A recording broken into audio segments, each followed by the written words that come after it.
Okay, good evening everyone. So, welcome to our bedtime devotional for girls. So, ano na po tayo sa day 232 sa ato ang devotional. So, before we sleep, so let's take a moment of time to study the Word of God. So, atong topic karon is pray for everybody. So, ang word na din niya sa Proverbs chapter 10 verse 12. So, hatred stirs up trouble, but love forgives all wrongs. So, kaning nga verse is gibalik na siya atong day 229. So, hatred stirs up trouble, but love forgives all wrongs. So, let us pray. Father God in heaven, we glorify your name. Ikaw ang among Ginoo, Lord God. Ikaw ang tag-iya ng among tanan. Imo kining tanan, Lord, ang kalibutan, ang kalangitan. Ang tanan nga imong gibuhat, Lord God.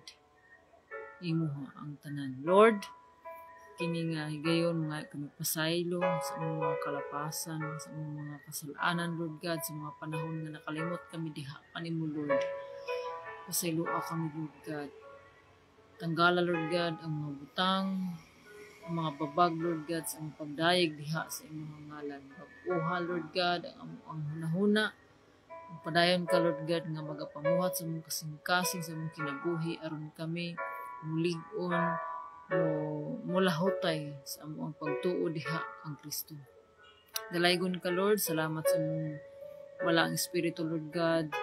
Puna kami, Lord God, sa imong kaalam sa pagsabot, Lord God, sa mensahe nga mong ipadayag dinhi kanamo karong higayuna nga kini maghatag kanamo og paglaom o mas mulambo pang among pagtuo diha ang Kristo aron kami share po sa abang mga tao, Lord God, na nanginahanglan diha kanimo. Lord, ikaw ang gikinahanglan, ikaw ang makahatag kanamo katagbawan, Lord God, sa among kinabuhi. Imo ang tanan, Lord God, himayag dungog ang mga pagdayeg sa ngalan ni Jesus. Amen.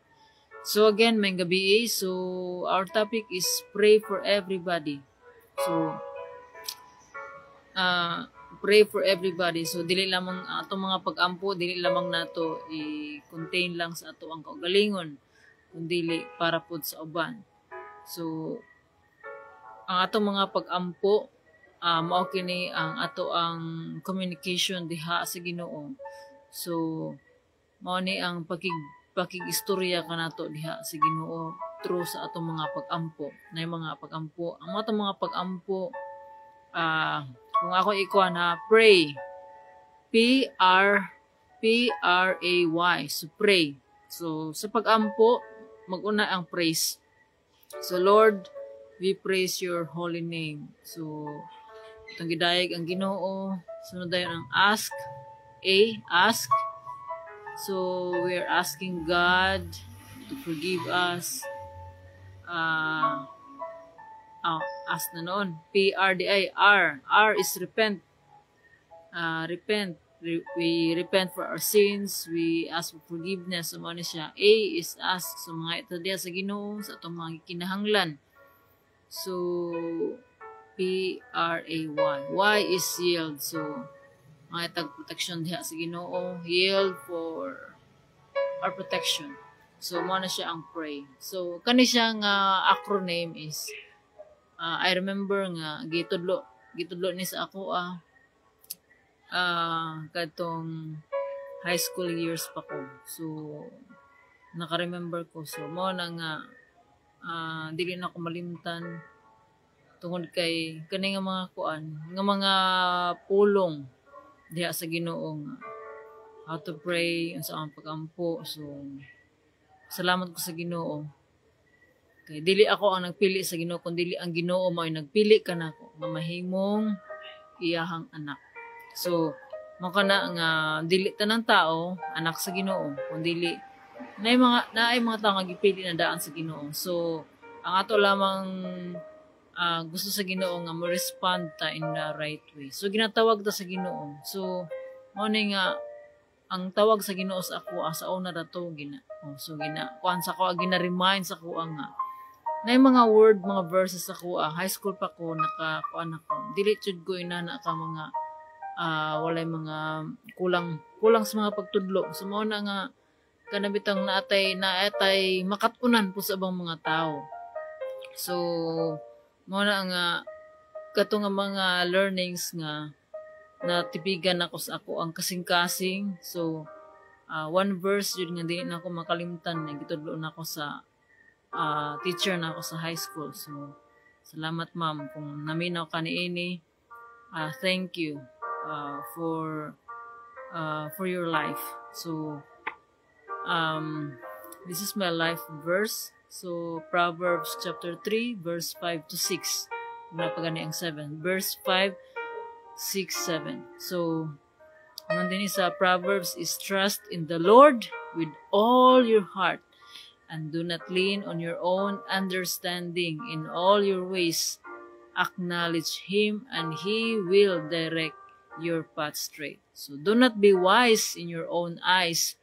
Fear the Lord and turn away from evil. So klaro sa ato ang gikuan sa ko ang gi-recite nga verse is magsalig gyud ta sa Ginoo. Atong ibutang ato ang pagsalig diha sa Ginoo. Dili sa atong kaugalingon, dili sa mga tao, dili sa mga butang, kundi dili sa Ginoo lamang. Tungod kay ang Ginoo maoray makahatag og katagbawan sa ato ang mga gipangandoy sa ato ang kinabuhi. Makuha man nato ang tanan diri sa kalibutan.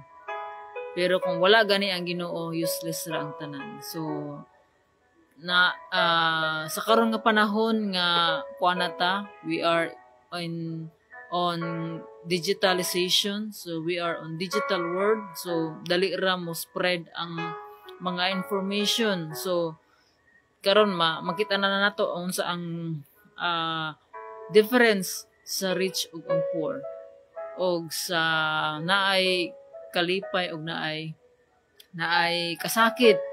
So makita na nato na siya ang difference. So naagani mga panghitabo, mga balitaan na nga maayo man ang iyang kahimtang, pero nganong iya manggikuha ang iyahang kinabuhi. So what happened? So mao na nga nana sa pulong sa Ginoo nga maangkon mo man ang tanan, pero kung wala gani ang Ginoo, so useless rig hapon ang tanan. So pray for everybody. So yung dinhi, it's usually pretty easy to pray for your friends and family members. All you have to do is find the time. But when it comes to praying for people who have hurt you, well, that's a different matter entirely. Like it or not, God says that you've got to pray for the folks you like and for the folks you don't like. Why? Well, maybe it's because God knows that He has already forgiven you, and now He thinks it's about time for you to forgive them. So, yung sa pulong sa Ginoo nga pray for those who persecute you. So, pray for those people who are difficult, who are ingon pa sa uban toxic, who are kanang giving you pain. So pray for those people, forgive them. So ang ato ang pagpasaylo sa mga tao is dili kana para sa kana nga tawo ang atong gipasaylo, kung dili para na sa atoa. We will be free from pains, from heartache, from grudges, from kanang bitang mga we will not deprive from the joy that God has given to us. So kanang pag-forgive sa tao is para na sa ato ang kaayuhan, dili para sa tao nga ato ang gi-forgive. So mao na nga ang Ginoo gani nga wa man gani magtan-aw sa atong mga sala nga grabe na ta ka makasasala. Ang Ginoo taas kayo og pasensya para kanatong tanan. Mao na siya nga wala gitan-aw sa Ginoo kung unsa ang tao para higugmaon ta niya, kundi nahigugma ang Ginoo kanato because God is love, because He is love. God loves us first, so we have also the ability to love other people. So if we really know and understand the love of God, we can love other people properly. So even those difficult people sa ato ang kinabuhi, so matag usa ka nato, if you are very observant, so naagi mga difficult people sa ato ang kinabuhi, sa ato ang circle, sa ato ang family, sa ato ang friends, kasi gani sa itong mga co-workers. So there are difficult people. So why nga gialaw sa Ginoo na siya nga mga tao sa atong kinabuhi? It's for us to grow. Mo-grow ta. Mo-grow ta in our character, in our faith in God. Tungod kay ang ato ang wala kong balikon, katong wala pa ta diha sa Ginoo. So ang atong mga kinaiya dili gyud murag ingon pa sa Tagalog, dili ka sanay kalimutan noon ko. So ingon kung so wala pa nato gidawat si Jesus as our Lord and Savior, so wala pa ta nituod sa Ginoo, wala pa nato sa gidawat sa atong kinabuhi. Grabe ang ato ang kinaiya. Gamay ra gani kana bitang masukanon, masinahon, kanang dali masukanon lagi, masukanon, masinahon, walay pailog, mubuurag pasensya. So kung inana ang tao nga imong masugatan, unsa may imong bation, unsa may imong response ana nga tao, respond ana nga tao. So mao na nga from the moment that we receive Jesus as our Lord and Savior, and we truly understand the gift of salvation, and we truly understand the love of God, we can love that person who is difficult, those people nga kanang walay pasensya, kusog, kanang tao nga walay Ginoo, lisod higugmaon. Yes, lisod higugmaon, but ingon pasupulong sa Ginoo, with God nothing is impossible. So natay gusto i-change sa mga tao nga nasa itong palibot. Gusto nato nga we want them to behave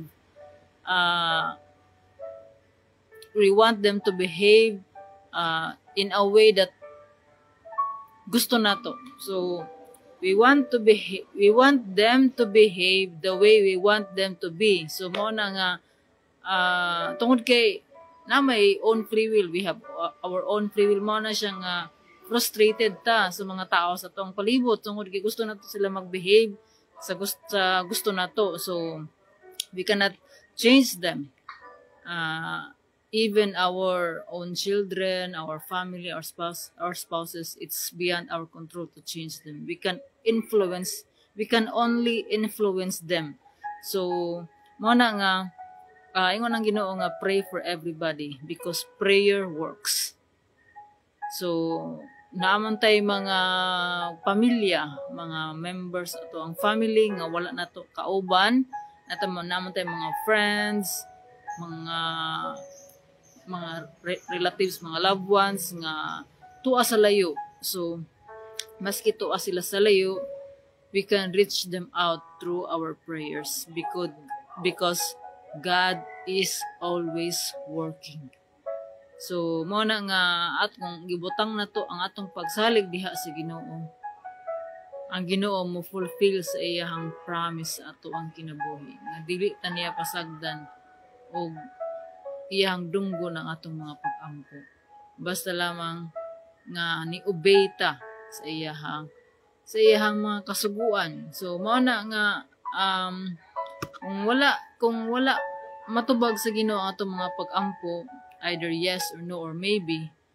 So maybe nga ang mga pag-ampo nato is dili to para sa atoa, makadaot to siya mo nang dili ihatag sa Ginoo. So naog naapoy mas maayong plano ang Ginoo sa ato ang kinabuhi. So sa ato ang topic karon is pray for everybody.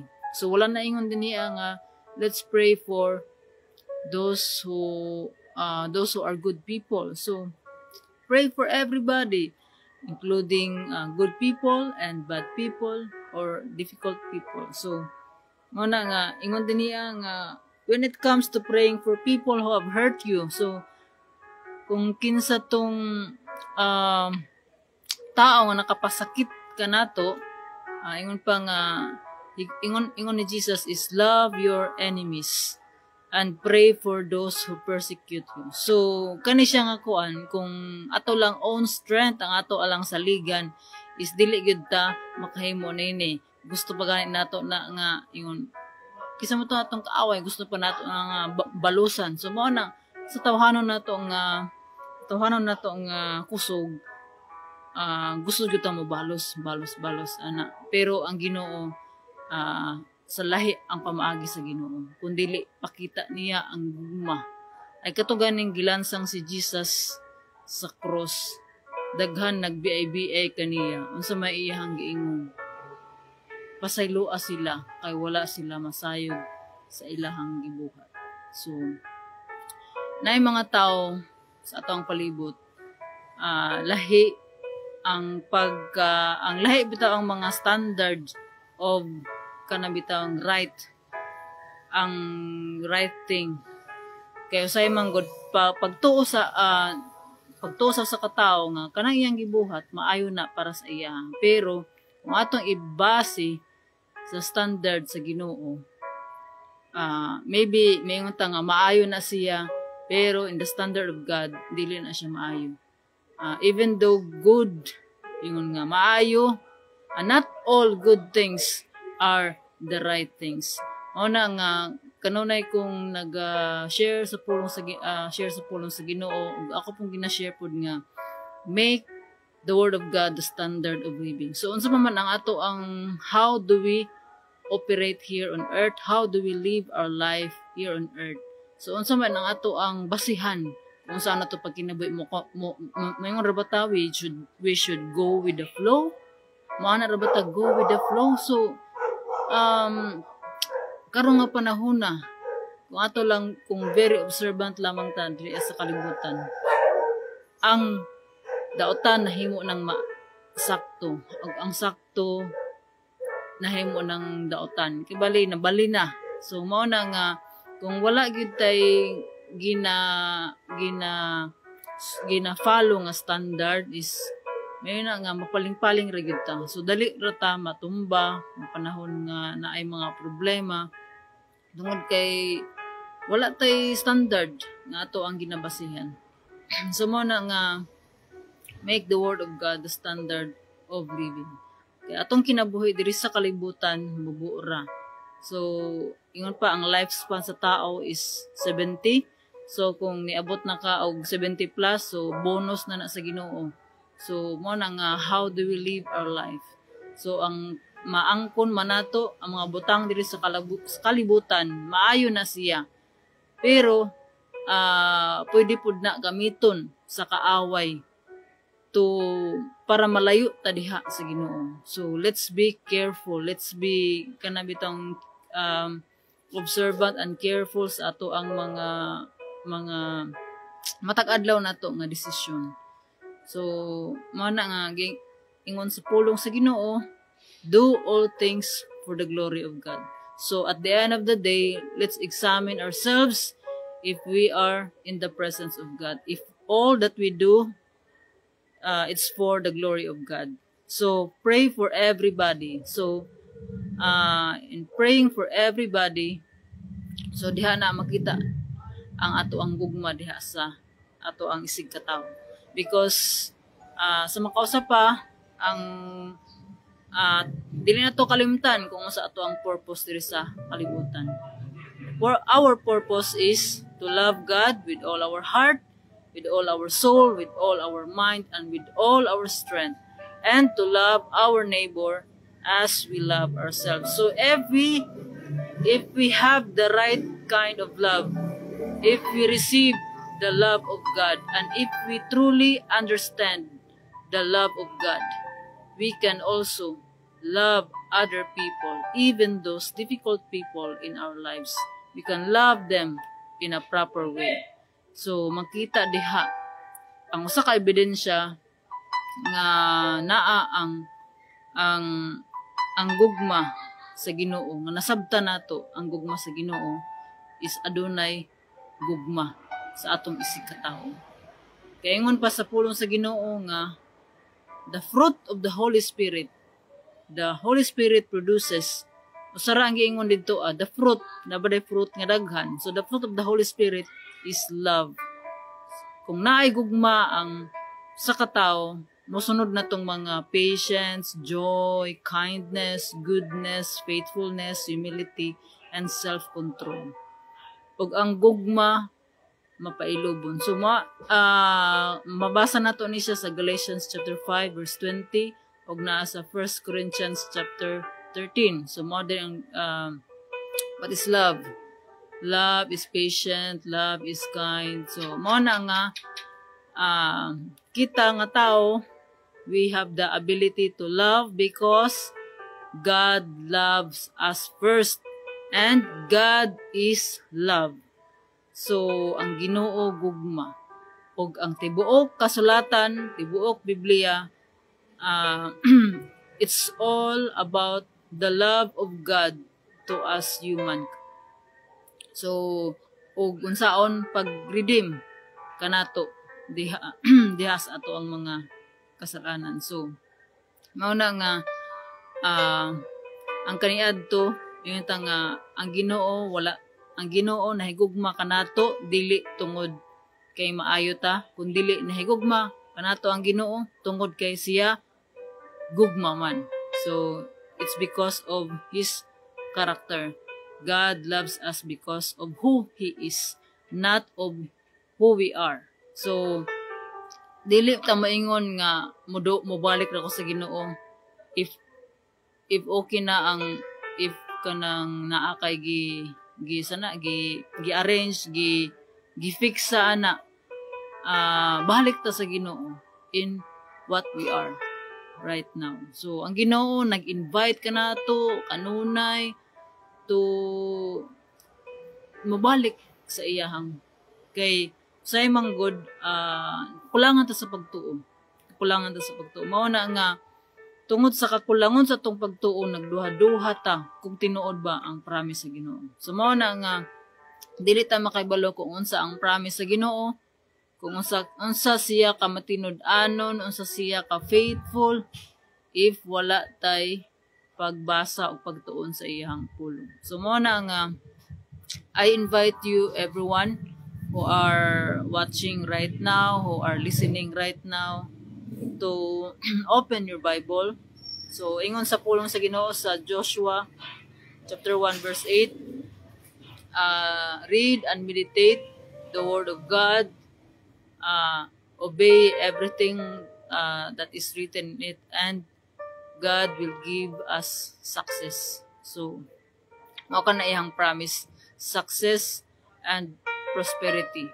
But we have to do our part. So dili mohatag og blessing ang Ginoo kung wala tay paghimuon. So mo nang obedience matter. So kaniyo kang pag-share sa pulong sa Ginoo, ako nagsulti ay I would like to tell you that God loves you and me. So kitang tanan na gihigugma ta sa Ginoo, wala tanaw sa Ginoo ang ato ang makasalanan. But it's up to God. Ang Ginoo ra gyud ang makahatag og kabag-uhan sa atuang kinabuhi. It's between you and God. So ako wala ko kay balo kung unsa ang inyong status karon, kung unsa ang imong experience karon, but ang Ginoo kanunay nga gusto mo tabang ka nato, gusto mo bless ka nato. Basta lamang nga mo follow ta sa iya ha. So mao na nga God wants us to bless us. But we should do our part. Obey. So obey. So in obeying God, so mao na nga diha nga ingon sa Ginoo nga if we believe in Jesus, we will not perish but have eternal life. So kinsa katong mituog midawat diha sa Ginoo, siya ang gitagaan siya og katungod nga mahimong anak sa Ginoo. So dili tanang tao anak sa Ginoo kun dili kadto lamang nituo og midawat diha kang Kristo. Kanang pagdawat ug pagtuo ni Kristo mao na siya ang pag-follow, pag-obey diha sa Ginoo. Ingon sa pulong niya, seek first the kingdom of God and His righteousness, and all these things shall be added unto you. So pangitaon na to ang Ginoo. So mo na nga kita ang makiduol diha sa Ginoo. Kaya ang Ginoo naghulat ra gyud kanato. Kita makiduol sa Ginoo. We kanang we follow His principle, we obey Him. Mao na siya ang righteousness niya, iyang pagkamatarong, we obey Him. And God will give us what we need. So iyara nang idugang ang atong mga ang gihatag manggani sa Ginoo ang i-bless manggani sa Ginoo miski wala ganita na ngayon. So how much more if we obey Him. So dili po ta maka-obey sa Ginoo kung wala po ang ihang panabang. So, we need Jesus. We need God to do all the things that God wants us to do. So, mo na nga God wants us to have a relationship. Kanang relasyon nga, kanabitang intimate nga, himo na mo siya nga friend, nga mag-istorya ka kanunay. Be honest. So, be honest to God. So, ang Ginoo, ang katong istorya ni Adan og ni Eva kaniadto sa Old Testament. Ang Ginoo kahibaw na daan ang Ginoo nga makasala si Adan ug si Eva. Pero niingon man ang Ginoo, Adan, asa ka? Kahibaw na daan ang Ginoo nga naiya pa man gitawag si Adan. Kay gusto sa Ginoo nga makigistorya si Adan sa Ginoo. So mao na nga nganong gialaw pud sa Ginoo nga gialaw sa Ginoo nga naatay pagpili. Kay kung wala tay pagpili, mahimutang robot, susunod-sunuran na ta. God wants us to love Him. Kay mao di ba ang akong our purpose is to love God. Mao na nga kung gusto nato nga makabatunta og eternal life. So we should love God with all our heart. Mao na siya the greatest commandment. There's no greatest commandment than that, to love God with all our heart. So dili ta makalove sa Ginoo kung wala tay pagpili. So mao na nga gitagaan ta og choice sa Ginoo. So it's between life and death. So mao na nga ang Ginoo nag-invite ka nato to love Him. Kay gusto sa Ginoo nga mabatunan nato ang mga blessings nga iyang ibubo kanato. So mao na nga if we only just obedient diha sa Ginoo, so makakuan gyud ta, makabaton ta sa atong mga pangandoy sa atong kinabuhi. Ug ang Ginoo lamang gayud ang makahatag og katagbawan, kaayuhan sa ato ang kinabuhi. Kana bitong naatay og kalinaw. Usahay, bisig ka daghan kag mga kabtangan, napuno na ka, daghan na kag kwarta, marag imo na siguro gipuno og ang imong balay og kwarta, pero wag ni kay kalinaw na lupig pay ko ani mo. Lupig pay kung wala kay kalinaw, di ba kanang ang peace of mind dili gyud na siya mapalit. The peace dili gyud na siya mapalit. And only God can give the peace that we need. So, mao kana nga ang tanan makatunan laang ang tanan mabatunan lamang nato diha sa Ginoo. So, because God created us and He has a plan for each one of us. Ingon sa Jeremiah 29:11. So, ang Ginoo adunay maayong plano kanato.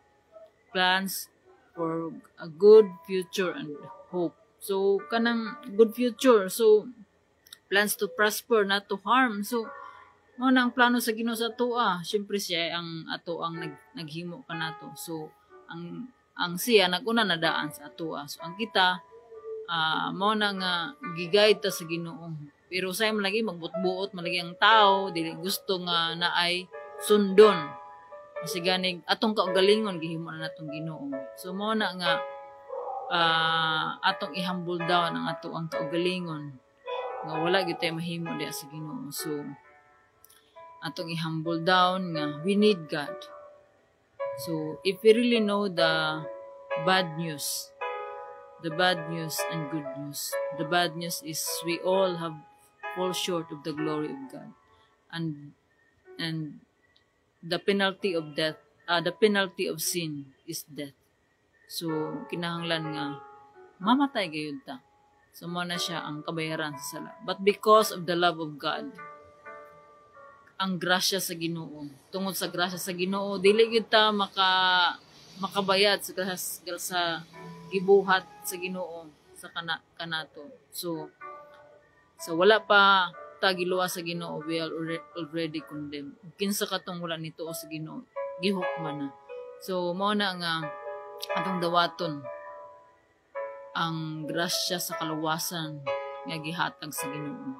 So, it's a gift. Gift na siya. So a gift is libre na siya. Free ang gift. Free ang salvation. So we only have to receive it. So dawaton nato si Jesus ato ang kinabuhi. In prayer, dawata si Jesus sa imuhang kinabuhi. Ug sunda siya. I-surrender imong kinabuhi diha sa Ginoo. Tungod kay diha ra mulihok ang Ginoo kung atong i-surrender ang ato ang kinabuhi kanino.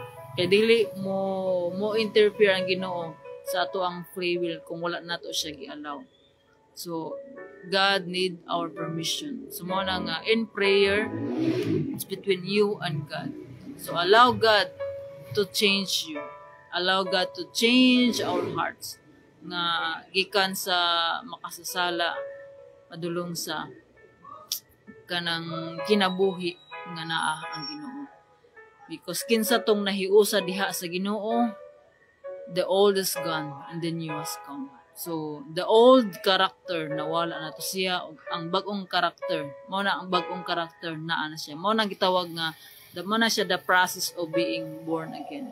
So we have to be born in spirit, because the fruit of the Holy Spirit is love, joy, peace, goodness, kindness, faithfulness, humility, self-control.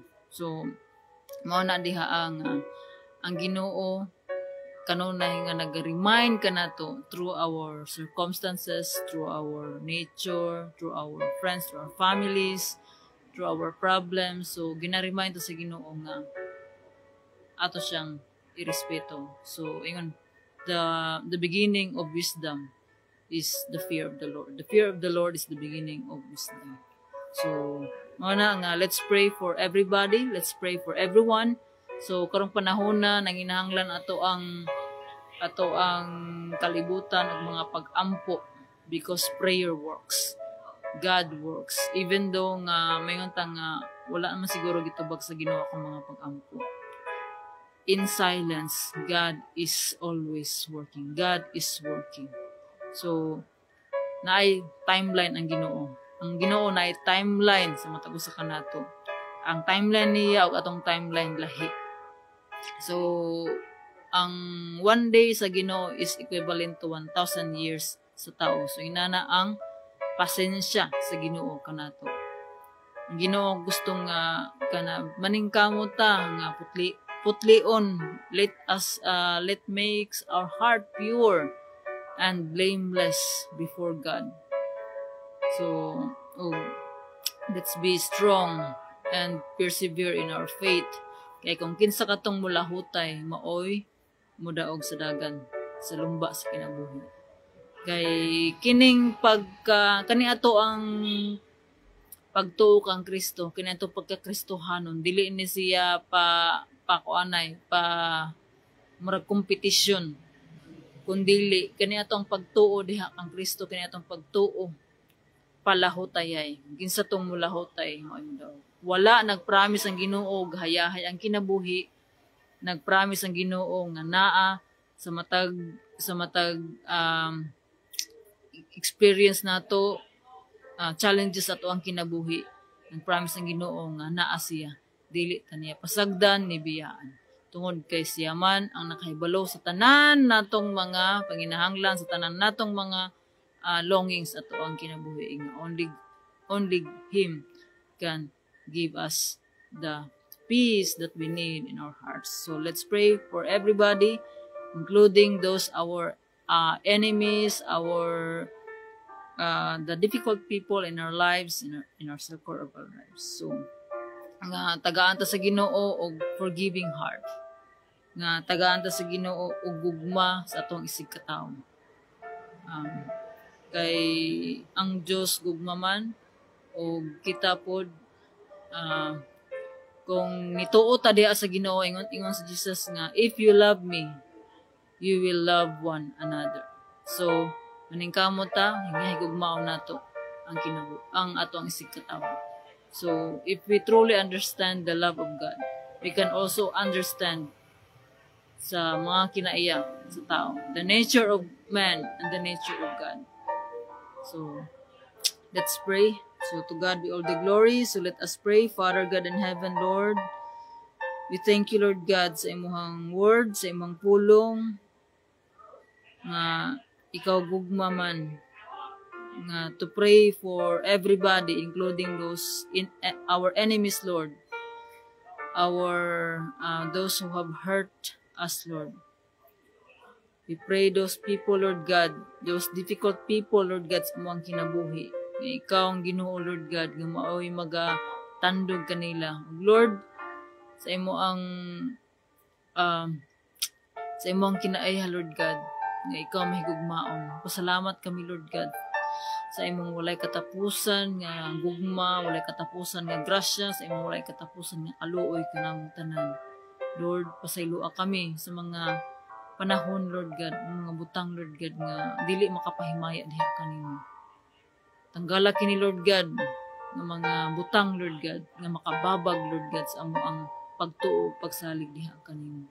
Padayon ka, Lord, nga mga bag-o sa huna-huna, aron kami makasayod sa imuhang kabubuton sa amo ang kinabuhi. Tabangi kami, Lord God, nga maputli among kasing-kasing.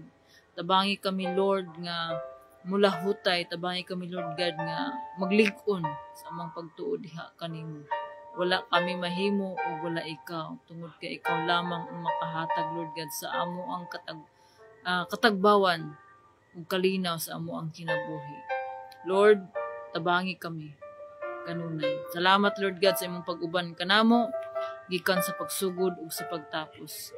Ikaw, Ginoo, nga ikaw ang magatandog sa matag usa nga mga naminaw. Ikaw mag-bless kanila, Lord. Ikaw maghatag sa ilang mga kinahanglan tungod kay ikaw ang Ginoo, ikaw gugma man. Ug ikaw nakahibalo ka unsa ang mga among gikinahanglan sa matag usa. Dalaygon ka, Lord. Salamat sa tanan. Imo ang dungog, himayag mga pagdayeg sa ngalan ni Jesus. Amen. So daghang salamat sa inyong mga pagpaminaw. So ang Ginoo magapanalangin kanatong tanan. To God be all the glory. Good night. God bless and see you tomorrow. Bye-bye.